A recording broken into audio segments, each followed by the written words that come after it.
Hello, friends, and welcome to a very windy and a very happy Monday here at the Kings of Anglia podcast. My back fence is in serious peril. And so, that's not a euphemism, by the way, it's the start of the show. Also in peril is Plymouth's spot in the top two, of course. Welcome, friends, also to the run-in. The game is very much afoot. 10 games left. Ipswich Town on a 5-game winning run for the first time since October 2003. How exciting it is to be back to talk about that. I'm Mark Heath. I'm obviously financially ruined as a result, but who cares about that? Because I'm here with my friends, colleagues, and cuddle buddies, the Dr. Stuart Watson and the prospect, which we're going to have to talk about in a minute, actually, Rossi, Ross Hall. Stewie, how are you? I assume you missed me terribly last week. It was good that you called me to speak to me, just to hear my voice. Thanks for that. That was nice. You've got yourself in a world of pain now, haven't you? Yeah. I fear that Andy's not here today because he's cooking up. He's getting some boys together to come round to your house and dognap Benson. That's what he said he's going to do. He's off looking at private islands, I think, with that 68 million in his back pocket. The thing is, let me introduce Rossi first, and we can talk about it. Rossi, how are you? How's things? I'm very well, thank you. Welcome back. Thanks, Ross. Thanks for welcoming me back. Yeah, cheers. Boys, here's the thing, right? Obviously, this thing about me being financially ruined and destitute is good fun and that. But now I feel like, is it a thing now? You know, like we had Hutchie's kind of lucky shoes last season. Is this now a thing that we have to make a big song and dance about? You actually have to pay him 60-something million. Yeah, but I mean, seriously, going forward, I now have to like put increasing amounts of money on every week town winning until they don't, because it feels like it's gathered momentum. It could not have been more perfect the way it came to fruition with Carl Edwards sticking it in the top corner in the 90th plus minute on Tuesday night, and then to go and win at Bolton, which is something that Ipswich Town don't do. They don't win games like that. It feels like it might have become a bit of a thing. I don't know. Maybe we can discuss that later on in the week. I think that's very much down to Adolf Hutchley himself when we reconvene later in the week. It's his money. He might decide to cash in his chips. He might decide that thoughts become things and that he needs to keep making outlandish bets on Ipswich to do good things because it's worked so far. It's his call. We'll find out. And the other thing, Rossi, we've got to talk about, obviously, is I call you the prospect and have done for a long time. But while I was away, and while you were away, actually, at Burton, a young man called Regan Tuck stepped in for you on game day and smashed it out the park. And now I'm wondering about the kind of ranking, because I think he might be the prospect now. And I don't know I don't know if that makes you. I don't know what that makes you. What's next after prospect? The finished article, but I'm not sure you'd say you're the finished article yet. No.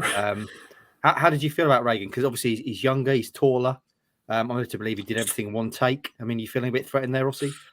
No, he hasn't got a beard, has he? I don't think he can grow it yet. So can he drive? Is Regan driving? Now that's the fear I've got at the moment, because he's now at an age where he can start to drive, and that is the running joke we've got at the moment. Is like, will Regan pass before I do? Which probably I'd say yes. He's probably like, can I bet on that? Yeah, he's probably more committed to it, to be fair. But yeah, he did a great job. So big shout out to Regan if you're listening. And yeah, it was great to see the KOA army sort of help him with it as well. I was sort of worried at one stage no one would turn up and he would just be outside, just like, oh, no one's here. But no, he did a great job. And yeah, first take, yeah, I need to work on that. Regan is now officially... he's feeling the heat. This is like in football terms. This is Ross has just had to do the interview where he says competition for places is always good. It's always healthy. Deep down, he's feeling the pressure. He's feeling the heat on his neck. He suddenly dawned on him.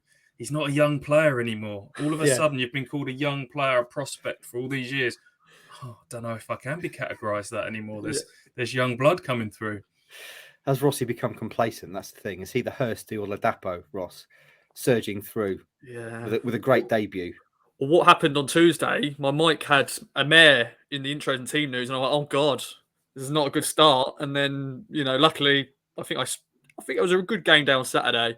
So I sort of brought myself back to the sort of level I'm at. But yeah, I've got to improve. You've got to step up, mate. You've got someone champing at the bit behind you now. Well done, Regan. It was superb, and you're definitely Regan. Regan. Regan, you say tomato, I say tomato. Whatever, you did a bloody good job, mate. You're now the prospect.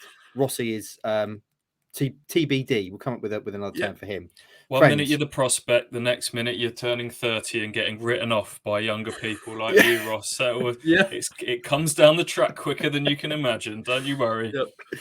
It comes to all of us. Right then, friends. Let's, after that 5 minutes of excellent catch-up banter, should we talk about football? Because it's bloody exciting, isn't it, being an Ipswich Town fan and follower at the moment. Stuart Watson, Town have won 5 games in a bloody row. They've gone from 4 wins in 15 to 5 in a row. 6 straight clean sheets, a club record. This is tremendous stuff. And taking aside those 4 wins, which obviously they should have won, they did win, they got those out of the way. Going to Bolton, a side very much in the mix for promotion, and winning is not something we're accustomed to Ipswich Town sides doing. Where does this rank, do you think, as a way of kicking this off in terms of big wins this season and also under McKenna as a whole? Because it's got to be right up there, isn't it? Yes. Arguably the biggest, given the stage of the season, given the fact that it was away from home, given the stakes. I'd say it's the biggest yet. Certainly for a long, long time. This season, yes. Under McKenna, probably. Going even further back. Massive, yeah. To go to Bolton, this is a side that were on a really good unbeaten run at home, going back to, I think, November time. They'd only conceded 9 goals at the Unibowl Stadium in the league this season. So for Ipswich to go there and win 2-0, and I thought were full value for victory as well. Full value for a 2-0 win. Big win. Can't underestimate how big this was, and the fact that Plymouth dropped points as well just made it the perfect weekend. Norwich losing yesterday as well. If Carlsberg did weekends, that was a big one. And if Carlsberg do want to sponsor the show, obviously get in touch. Rossi, what was it like for you? You were braving the frigid touchlines. I saw you shared an image. I think it was on your Instagram story of the scene pitch side. It looked very, very cold. But the performance, the win, enough to warm anyone's heart. How was it for you? Yeah, massive win. Yeah, I'll put it up there as one of the biggest win on the McKenna. And this squad's, since they've been put together back last season. And it was a cold afternoon in Bolton, although it is always cold, I hear, in the north. It's grim up north, as they say. No offence to any people who are northern, John Watson and co, Liam from Crew. But yeah, massive win. And that's what this season needed at this point of the season. The run we're on, the clean sheets. Yeah, massive. Right, and let's segue into the game then, Stewie, by way of the chat you and Hutchie had on Thursday's podcast. Around the team, you were saying it was pretty much written itself. But the one question was around Hurst and Ladapo. And I think you said Hurst and Hutchie said Ladapo. Ended up being Hurst. And he put in his best performance yet, didn't he? And what a goal, by the way. What a goal. Do you want to wax lyrical about that? Yes. Yeah, let's start with the goal. It'd been a scrappy, intense start to the game, sort of given the stakes, given the weather conditions as well, both sides. Just a bit rushed, really, making a lot of unforced errors. And then Ipswich grew and grew into it, and they were looking like the team on top. And then they go and get a goal right at the perfect time, just on half time. First of all, credit to Wes Burns, who nicks the ball sort of in line with his own penalty box and sort of eats up the space, a good 60-yard dash up the field, composes himself, picks out the cross, but what a finish. What a finish from George Hurst on the run, sort of swept it in, side-footed volley, under pressure, had Ricardo Santos close by. I think he takes the goalkeeper unawares by taking the shot on. He's probably expecting him to take a touch, but just guides it, caresses it into the bottom corner on the run. Huge moment. Do you know what I like about that as well? Obviously, the finish was superb, cultured finish. But the movement as well, as he kind of drifts, doesn't he? You see Santos tracking him, and he thinks he knows where he is, and then at the last minute he drifts across the back of him. Yeah. To meet the ball on the run. It's superb. Gets right in his blind spot, doesn't he? Exactly. That's that last little movement, last little change of direction. You're right that I think probably makes that goal. Yeah. And Hurst, by all accounts, his best performance so far, would you say, Stewie? Yes, yeah, I thought he was just a pest up front. Not everything he tried, certainly in those opening 20 odd minutes, like a lot of players came off, but my word, his work rate was outstanding. Bolton, like Ipswich, tried to play out from the back. They were, every time James Trafford was taking goal kicks, they had two centre halves splitting to the edge of the 6-yard box, and Ipswich got right on top of that. And Hurst was just charging down everything up top, and that played a massive part in the home fans getting a bit edgy in this game because they weren't able to play and control the ball the way they normally do. And Ipswich did the thing of going away from home in a big game and quietening and eventually turning the home crowd. And I think Hurst's front, one-man press up top, not one-man press, he triggered that press and everyone else was there with him, but he absolutely ran himself into the ground. And he was up against one of, if not the best centre-halves in the division, Ricardo Santos, 6'5", and gave him a really torrid time. He battled with him physically. He made the ball stick. He linked the play. He's quick. He ran in behind. So eventually came off with cramp in the second half to a standing ovation from the travelling fans behind that goal. And then in terms of next big moment, so Town have got the opening goal, Rossi. It's a big thing, quietening the crowd at Bolton. What are we saying, by the way? Tough sheet, Uniball, Reebok? A lot of people would say Reebok just for the nostalgia. Uniball's got a nice little ring to it, and then Tough Sheet. Yeah, I like that. That'll be next season, I think, for Bolton fans and opposition. But it's the Reebok. A lot of people know that. Speaking of tough sheets, by the way, Stewie, how's your egg consumption going? Are you egg bound? I've had 3 this morning, actually. 3 what? 3 eggs. Oh, okay. Okay, so you're not finding the binding qualities famously make it. After we had that egg chat, I can't remember, a week or so ago, however long it was, by accident that day I ended up having 4 because I'd had 2 for my lunch. Yeah. And then my wife called me down for dinner later that night. Dinner involved 2 eggs. So I was 4 up already, and we joked about me taking on what was I going to aim for? 30, 40. It faded away. I was on pace for 2 or 3 days, but then the cupboard ran dry, so I'm afraid I couldn't deliver for you. It's probably for the best. But you've had 3 this morning. That's impressive. What is that? Like 3 egg omelette to start your day? Just a bit of scrambled egg, yeah. Nice, excellent. Famously, of course, as I'm referencing here, you eat too many eggs, it will make things bind. Hence, tough sheet. The stage. Anyway, I'm digressing. Rossi, it's good to have me back, isn't it? The next big moment in this game, after Town had taken the lead at the tough sheet, was the penalty save, the penalty incident. What do you make of this? First of all, penalty, yes or no? It was, wasn't it? Yeah. From where I was, I couldn't really see because it was snowing and all that. And I watched it back, but yeah. But Christian Walton, we've had this, this moment before, at Cambridge, we were 1-0 down at that point and then made a crucial save and we got the equaliser. This time around, 1-0 up. And what a pivotal point this was in this game. And of course, we go on to score the second. And yeah, and there was a lot of scramble though. We had to still work to get the ball out. At one stage, I was like, "Come on, stop, get it out!" But the boys did, and the players were able to celebrate with Walton. But Christian Walton is proven why he is one of the best goalkeepers in the division. Yeah, do you remember not too long ago we were talking about whether or not Hladky deserves a run? I think Walton's made his point. The other thing I liked about this, we talk about the penalty save in a minute, Stewie, is this. I know it doesn't count because the whistle's already gone and someone's already been felled. The penalty's been given, but he makes an unbelievable save shortly after Burgess has felled the man, doesn't he, to keep the ball out? He does, yeah. And maybe you say it doesn't count, but maybe if that ball had gone in, I don't know if the whistle had actually gone by that point, but maybe the goal would have stood instead of the penalty. So yeah, an unbelievable save with his legs from short tyre. I think it was a penalty. Ipswich has got themselves in a bit of a muddle, really. McKenna pointed it out after the game that there was a phase of play, 1 or 2 phases before, where Ipswich were screaming for a foul on Wes Burns, which wasn't given. And I think they just lost their heads. In general, mentality-wise, they were very calm-headed in this game, and they approached it with a big game mentality. But that 5 minutes, Bolton had started the second half, obviously on top, came back at Ipswich, and they just lost their heads for a little bit, wanting that free kick, and switched off.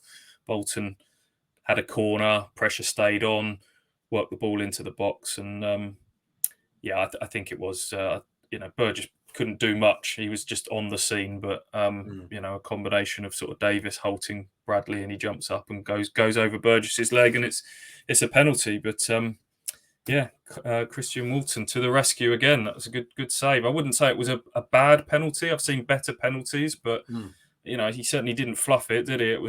He had a decent save to be made, and Walton made it.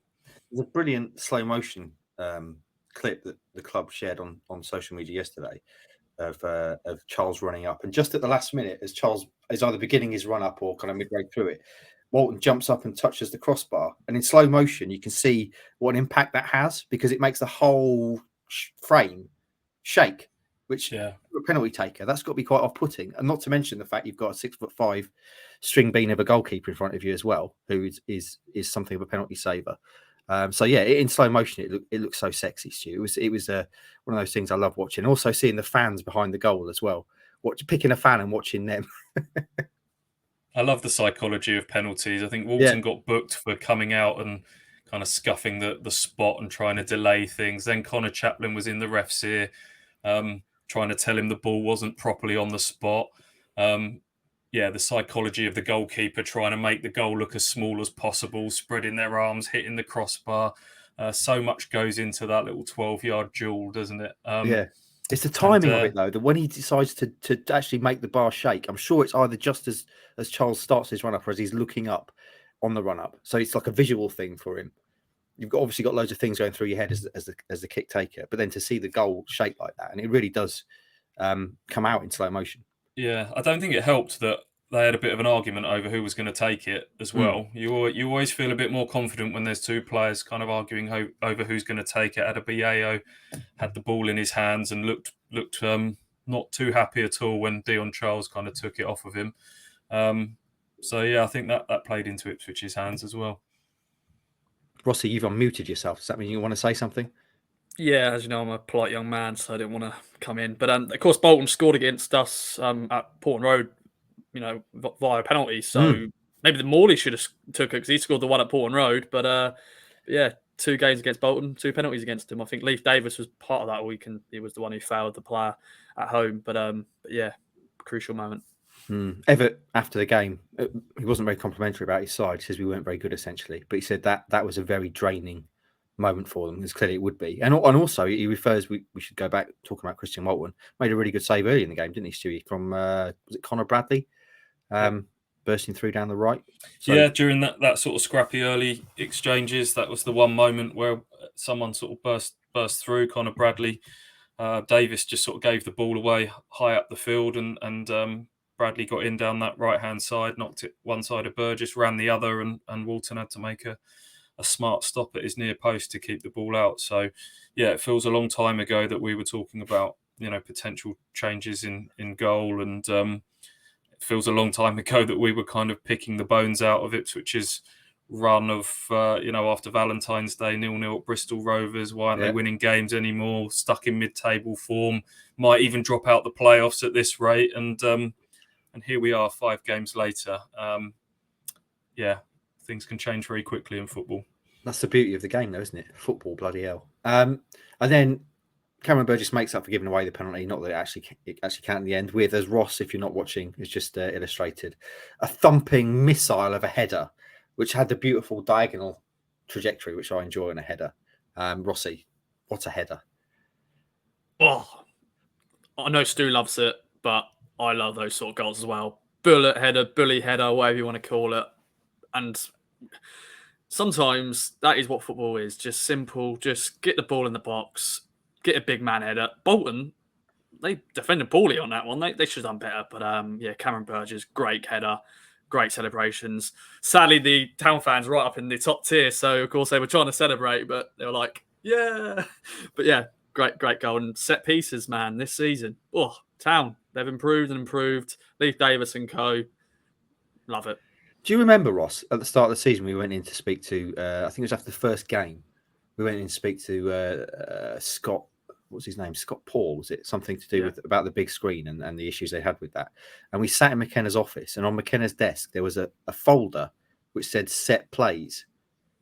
which is obviously they're taking it very seriously. I would have loved to open that and see what they've got in there. Clearly, we couldn't at the time, but to have that kind of insight that clearly these are things they're working on, they're drawing up, that got all these plays in the books, as it were.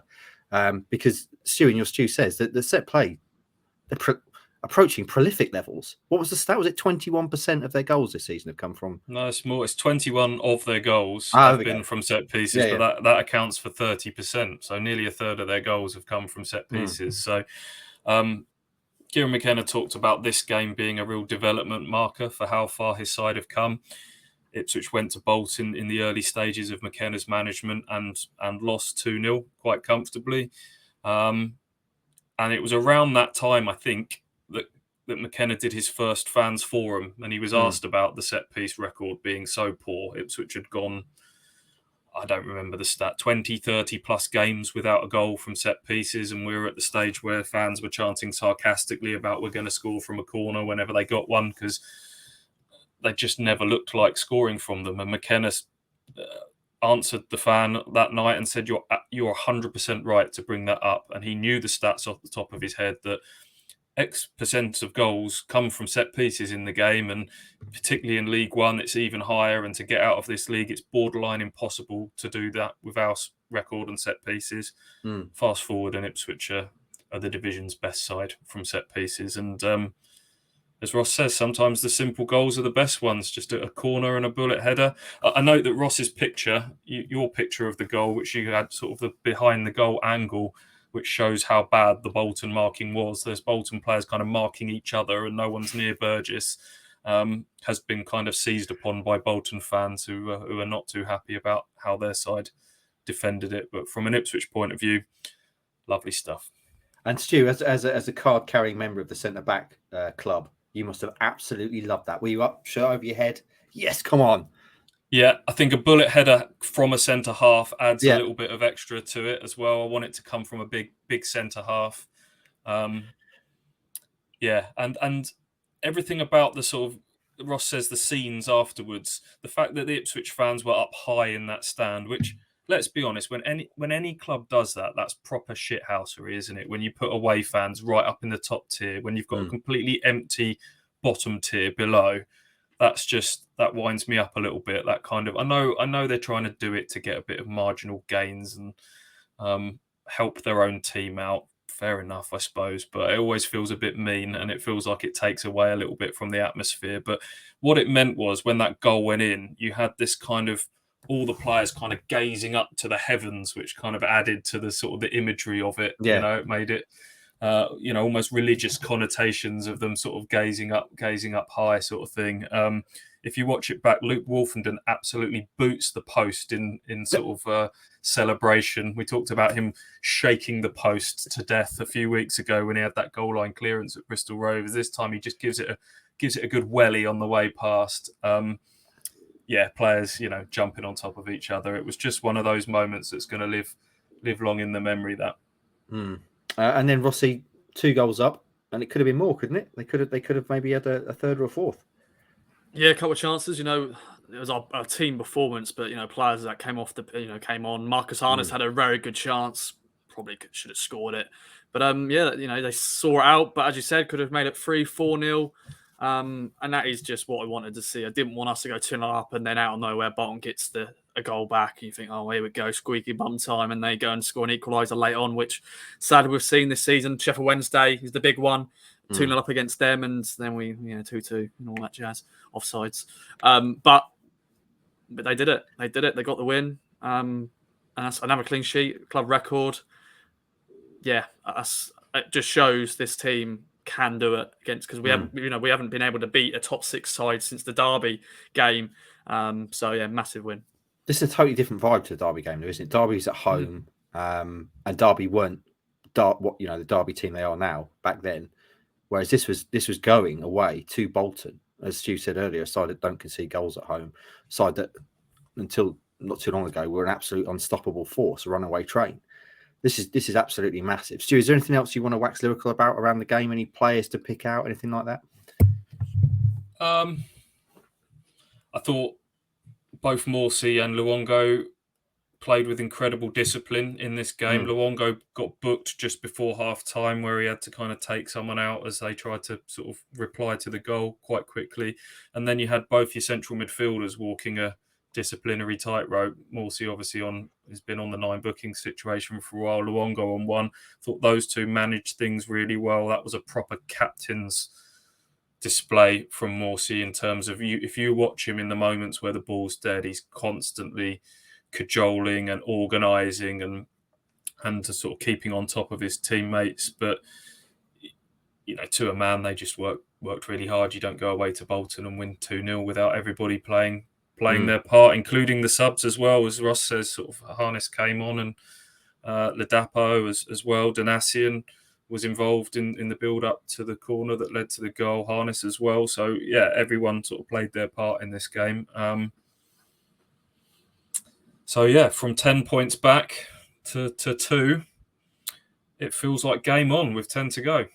It does, and we'll talk about the bigger picture shortly. Just on that note, though, Stewie, Massimo Luongo, how important has he been since he's come in? Because he was kind of the overlooked man when they signed him in January. He's like, the guy who's a free agent, essentially, and he's injured, and they kind of overlooked almost a pedigree because he wasn't a big, flashy, money, sexy signing. He was just someone who came in, oh, yeah, he's available, we'll just sign him. He can come train with us, we'll sign him up, give us a bit of depth. But now you look at it, how important has he been so far, and how important could he be going forward? Because it seems like he might be the perfect foil for Morsey. Yeah, he was the forgotten man when we were reeling off the 4 players that they'd signed. It was $1.5 million spent on Nathan Broadhead, and Hurst is a striker that scored goals at this level, and Harry Clark, again, big price tag, Ipswich boy.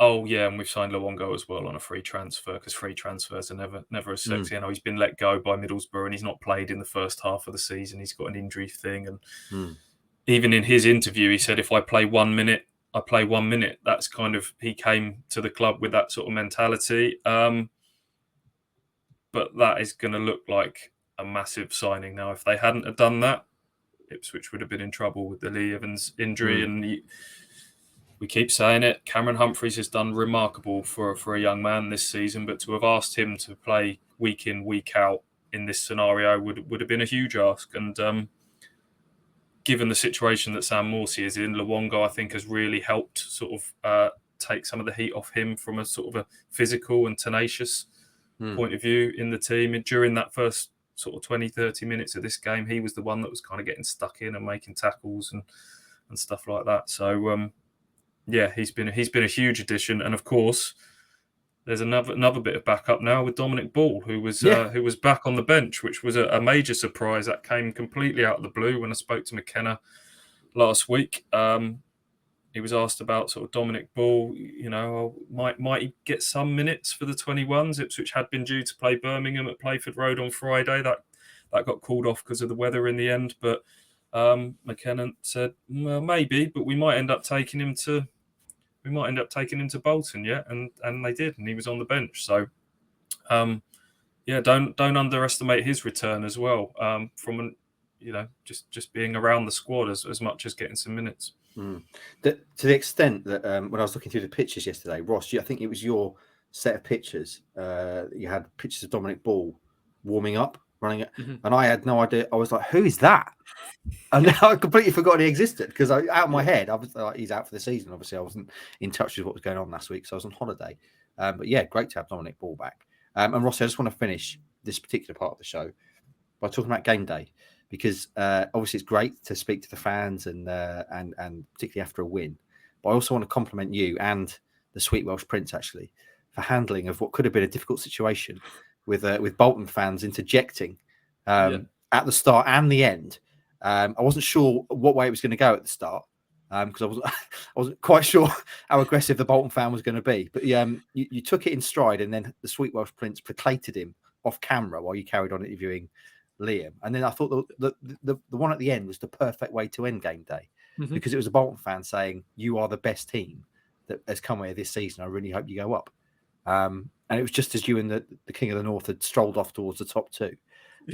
So well played, sir. How was that for you? Yeah, the beginning one weren't too bad because it was early. It was before. It was before Tino's just dropped, so everything was sort of calm. and fine. But yeah, some Bolton fans, just general fans, they sort of watch and you always wonder, like, are they going to come in? Are they going to go and say an F-bomb or something? Yeah. As you do. But thankfully, he was just sort of like, he was interested and he sort of said, oh, can I come and say something? I went, yeah, come on, mate, come and have a chat. And then the one afterwards, I don't think he didn't like what John said about the fans leaving. And I thought, oh, God, he's going to come in. Yeah. And he didn't at the stage. He disappeared and he then randomly came back when we did the little skit of us leaving. And because he had like a hood up, didn't he? A very, very flashy jacket he had. And he was actually, yeah, as you said, he was actually very polite and, said how good we were. And I said, enjoy Wembley and all that. But you do fear that after a defeat, they may attack you or whatever. But no, he was a very nice man. And afterwards, we had a little chinwag as well. So yeah, live stuff. Anything I know, but you cope with it well, as did Harvey, as I say, because having asked if he could get involved, he then did not want to stop being involved, did he? Yeah. And you were trying to move back to Liam, and I think Harvey's then taken him off to the side and carried on the conversation with him. You can hear it kind of in the background. Anyway, good work, boys. Good work. And I enjoyed that. Yeah, I enjoyed that. It was very wholesome. That football fans can get a bad rep sometimes, but you do often see that on after games. I like it when sort of rival fans wish each other well, and you're a good team. I hope you do well and stuff like that. That was nice, that moment. Go and watch it if you haven't. It was a perfect punctuation to a perfect away day performance, wasn't it? And now we can come on, of course, to the bigger picture, Stu. You said not too long ago, we're talking about 10 points being the gap. We're saying it's gone. Top two's over. Get used to it. 4 wins in 15. We were kind of analysing all sorts of things, and even whether a town might make or miss out on the playoffs. And now, very much is game on, Stu. With 10 games left, you said it. Town are on the march. 5 games on the bounce, 1. And you look at Plymouth. They got tonked at the weekend at Barnsley.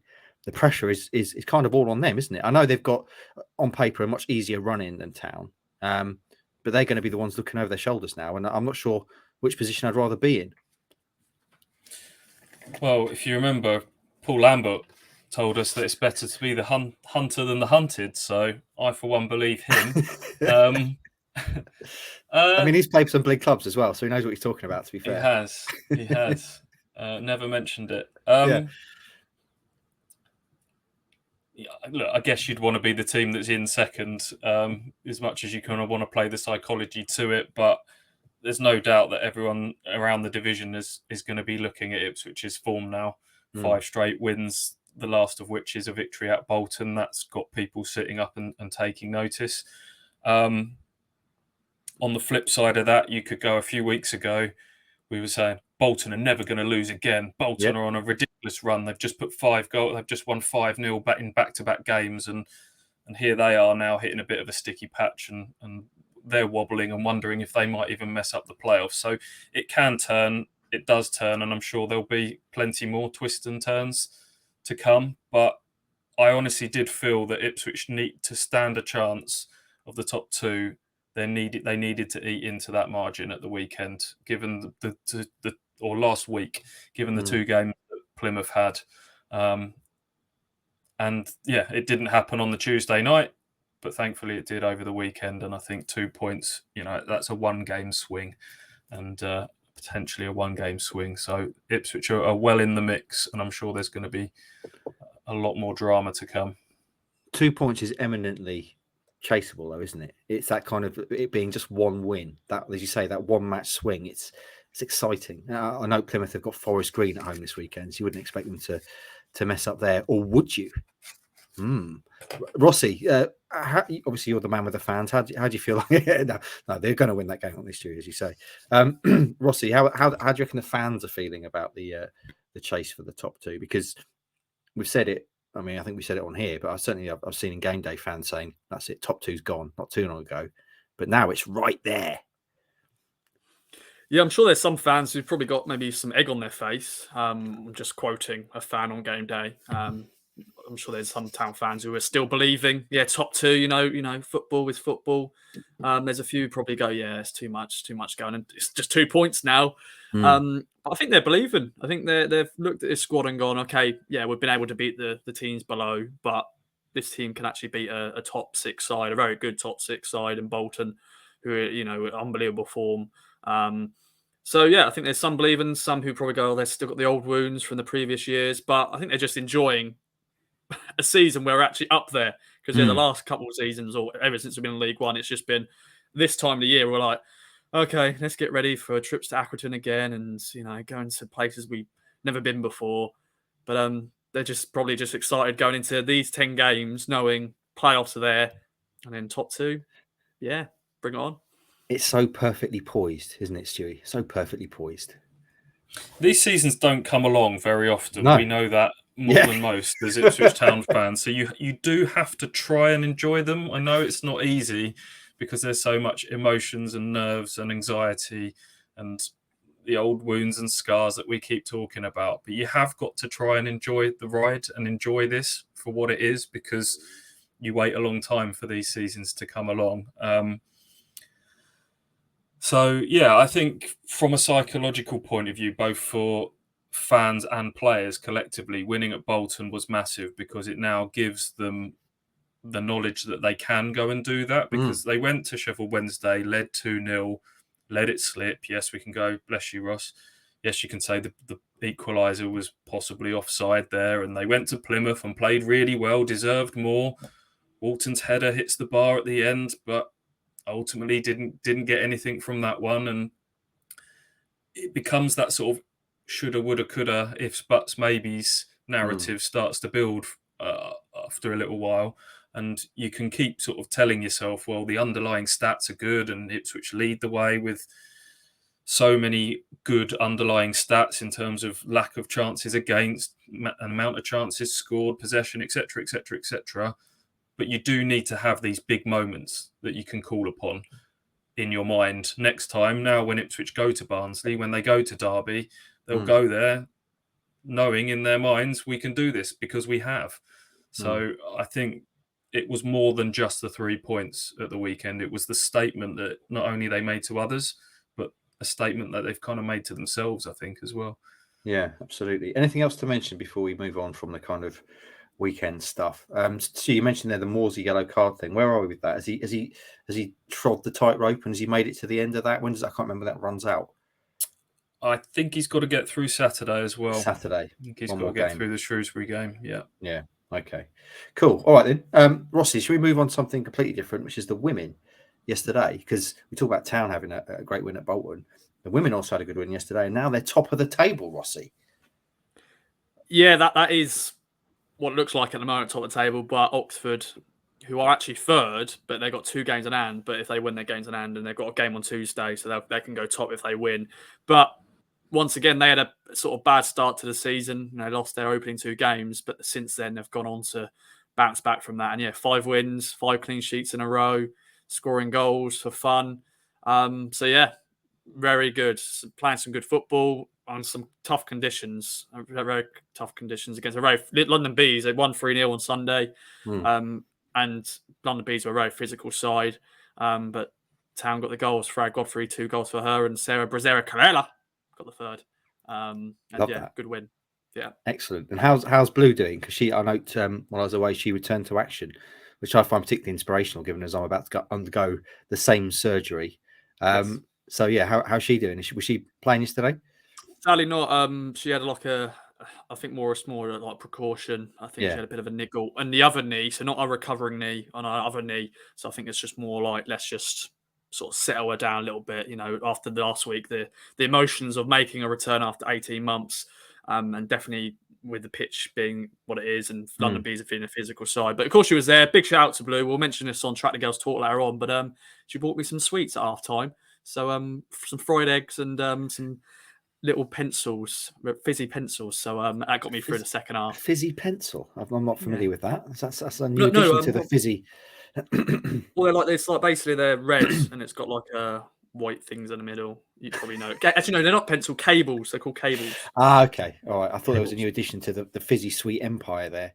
And what's the promotion situation with the women then? Is it only the winners of the league go up? How's it work? Well, yeah, this is a conversation for no. everyone to talk about. Yeah. So yeah, whoever wins the league, they go and play basically the northern winners of the Northern Premier. At the moment, that's Nottingham Forest. So yeah, that would be a playoff, which is a one-off playoff. Which have all that, that'd be great. The women's team win the league, have that celebrations.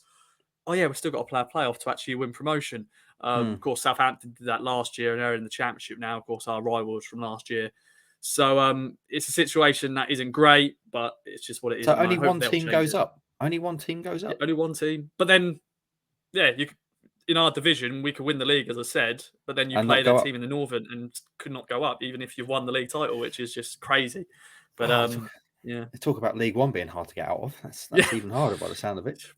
So look out for that. The report's about to go online, and you've got Tractor Girls Talk coming to you later this week. Yeah. The other thing we should mention in terms of news roundup, Stewie, on Ipswich Town podcast is Liam Manning, formerly of this parish, formerly of MK Dons, and Chris Hogg, again, formerly of this parish and formerly of MK Dons. They've got a new job between them at a struggling League One side, a side that had made the playoffs quite recently, 2 seasons in a row. Oxford United, what do you make of that? Because we talked before about Manning and having to carefully select his next job. What do you make of that when you saw it? Yeah, I guess that makes sense. No manager wants to be out of it for too long. They all want to go away and have a little rest to start with and recuperate. But as you've seen with like Chris Wilder taking the Watford job, most people go, "What? You're mad? Anyone's mad taking that." But I just think managers don't want to be. You can become forgotten about quite quickly. You're suddenly not a name that people talk about. So he'll have been mindful of that, getting back in. And I think sort of taking over from Carl Robinson, that probably stylistically trying to sort of set similar principles is probably quite good. Hopefully is a job that he can get his feet under the table at and build something over a period of time. It's not going to have the same pressures as, I don't know, if you'd go to a Portsmouth or something like that. So, wish him well, Liam. He's one of the good guys from my limited experiences with him and what people say about him. It's pitched straight into a bit of a relegation fight to begin with, though. Oxford, they've lost, I think, 9 of their last 10 games. So he's got to keep them in division first and then see what he can do next season, perhaps. Anything else to talk about, boys? Have you watched anything good on TV? Have you watched the Luther film? Have you watched? You have? I haven't watched it, but I'm actually re-watching the series. My missus, she hasn't watched it yet, like Luther, the series, so I'm happy to watch it back with her because it's a great series. So looking forward to the film, but I've got to go through 5 series of Luther. But there's you don't need to watch the series. The film is a complete standalone film. Okay, all you need to know is who John Luther is, and that's it basically. Yeah, he's a hard as nails copper. Oh, he is. Yeah. I mean, it's been, I would say, pretty much universally panned, I think, by critics. The film. That's it. And it is. I would say, watching it, just go into it accepting that it's nonsense. It's complete nonsense, absolute ridiculous nonsense. But it's bloody good fun. It is essentially like a Bond film with Luther being Bond, a man cast against insurmountable odds. And there's one scene where, for example, he beats up an entire prison of people, which is clearly ludicrous, but good fun because it's Luther. Is this Idris just making a strong play for Bond? Could be, yeah. I won't tell you the way it ends, but the way it ends is almost like the start of a Bond movie. Like you think, all the way through, just protected by his coat and his tie, essentially. Andy Serkis is a kind of murderous villain who's very good, quite unsettling. Although the most unsettling thing about him is his haircut. You'll see what I mean when you get to that. But it's definitely worth a watch. And something else worth a watch as well, which we watched over the weekend, is Fall, which is on Netflix. It's about 2 girls who climb a 2,000-foot tower and then get stuck at the top. I struggle with vertigo. I hate heights. So yeah, if you're like me, you don't like heights, it's a tough watch. Makes you feel a bit sick at times. Very good CGI. But again, it's a complete bit of nonsense. Chewing gum for the eyes. Turn off the brain and enjoy it. I'd watch that. And also, friends, Outlast as well. Tell I've had some holiday, can't you? On Netflix, Outlast, which is like a survival game. Teams of people in the wild in Alaska. And the last team standing wins. And it very quickly dissolves into basically Lord of the Flies. It's incredible what greed does to people, and some people especially, and the things that they're willing to do to other people to sabotage their game is quite scary. So there we go. there's your TV recommendations of the week from Mr. Heath. What else is going on in your lives, boys? Stu, how's things with you? Things with me are good. On the TV front, I feel like I've got fatigue with police dramas now. Yeah, there's been lots of good ones, but I feel like they're all starting to blend into one a little bit. Like I loved Luther. I liked The Strike. I liked Line of Duty. Line of Duty. Yeah, Happy Valley, all of that. But I'm craving something a little bit different. I feel like we all need to take a bit of a break from that genre for a bit now. On the Netflix vibe, you'll like this. I don't know if I'm breaking any kind of secrecy act here, but a member of my family works in the extras line of work, right? And they've been currently testing out the format for a new Netflix show, which is basically going to be what's it called? The Korean Squid Games. Squid Game, yeah, they're going to make a real life version of Squid Games, and they're replicating the sets with the big robot girl that turns around and making the biscuits and doing all of that. Obviously, they're not going to kill the contestants, but they'll kind of die in a fake way. But yeah, that sounds quite exciting. That does sound good. That sounds very good indeed. You say you're looking for something to watch, Stewie. Have you watched US Traitors yet? Because that's tremendous TV. Couldn't get past the first one or two. I know you said stick with it. It gets better, but is it just because it's American? It's just because it's American, isn't it, Stu? Yeah, and it was all reality TV stars and stuff. It's so good. Stick with it. I will return to it. Okay. It's so good, so good. Almost, well, I'd say I'm on a par with English version in a different kind of more camp American style way. Rossi, what have you been watching? What's going on in your life? After your recommendation, I did watch Happy Valley. I didn't think the ending weren't that bad because I've never actually watched the whole series. I had to watch back from series 1, and I didn't think the ending was too bad. It's all right. It was a good series. It was all right. But yeah, just bits and bobs really. I haven't really got anything to put out there really to recommend. I just put things on and hope for the best. I hope it's good. If it's not, turn over. So yeah, I'm looking forward to. I've watched Creed 3, which is good. And yeah. Boxing film. Yeah. Does he almost lose and then end up winning? Yeah, pretty much. Yeah. Who could have possibly seen that coming? Yeah. Although I heard it's got a bit of beef with Sylvester Stallone. Apparently he's not involved in this one. So, yeah. Dear, oh dear. Well, there we go. What was the line, Ross? I like that. Put something on and hope for the best. That's what I do sometimes. That's all of us ever do, really, isn't it? In life, generally. Put something on and hope for the best. Friends, that brings us to the end of the podcast with our little roundup of TV stuff to watch. Let us know what you're watching. Let us know what you think. All that left for me then to say, and I'll try and remember this because I've been away for a week, is leave us a 5-star review on iTunes because it helps us greatly in our visibility on the charts. We've had 3 recently. One particularly mentioning Edam, Ross. When you broke the internet by revealing there's a cheese called Edam. I enjoyed that. That made me chuckle when I was listening. Yeah, so someone's very turned on by the fact you revealing Edam to them as a cheese. So if like you enjoyed what we do, leave us a 5-star review because it helps people find us in the charts. Also, support our sponsors. Use the code KOA at manscaped.com for 20% off and free delivery, and also obviously support Tony Southgate and the boys at Ginger Pickle if you need your Google ads, your SEO, your digital marketing taking a step up. That's what they'll help you with. And that, I think, brings us to the end of the show then, boys. Anything else to mention? We're agreed that this is officially the run-in. This is officially the business end of the season. Yeah, I think we're happy with that. I think Hutchie said, didn't he, that 10 games to go is when the run-in starts. Has anyone used the phrase, we've got 10 cup finals left yet? Yes, they have. If you, in your absence, Andy Warren took on the League One preview. And I believe it was someone at Plymouth. I think it might have been the manager. It might have been Stephen Schumacher, but I do need to check on that. But if it was indeed him, he talked about 12 cup finals to go, one of which is an actual cup final. So yes, that particular starter gun has been fired. The cup finals to go. That's one of the best moments of the season when the cup final klaxon goes.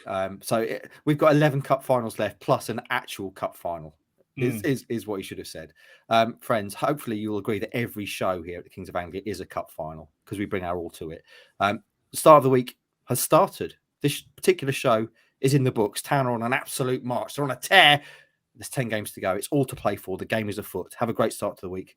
And we'll be back later on this week to talk to you again.